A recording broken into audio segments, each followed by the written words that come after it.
tua son ei zo tua subscriber du tak ke u nang mali zara subscriber true k plus kan nei to kan lo support le se turin ka nge na chu video no subscriber kan subscriber tam kan lom nan ni ke video kan lo upload de kan tum don dia bye bye video đăng kênh của để theo đồn nhiều. Hello guys, với là chuan hey one thai kan lo way do na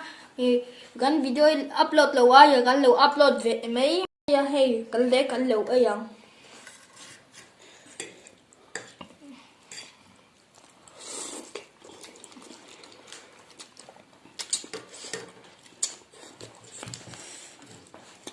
fuck lu tu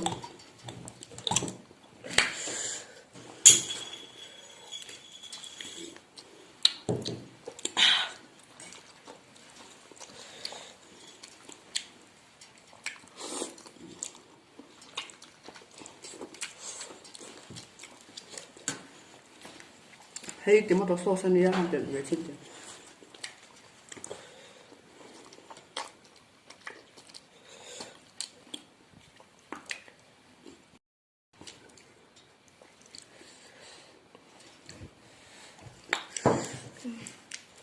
thạc luôn tụ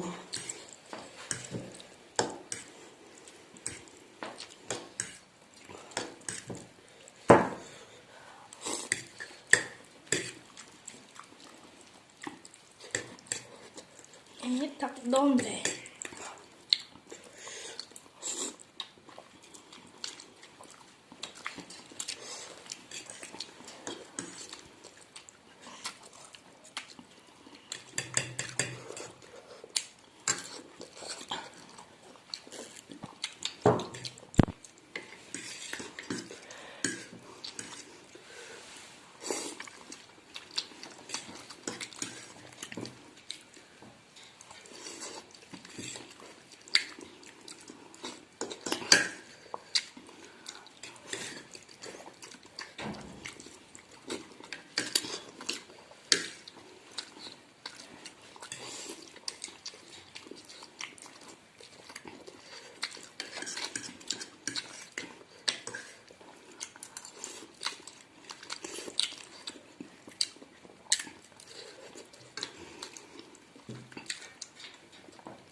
Luôn.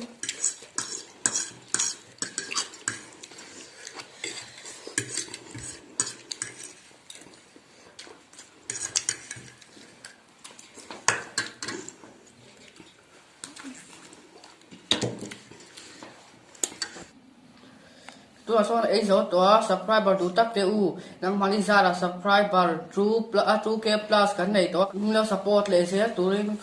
ka nge na chu video no subscriber kan subscriber tam kan lom nan ni ke video kan lo upload de kan tum don dia Bye bye video đăng kênh của để theo đồn nhiều.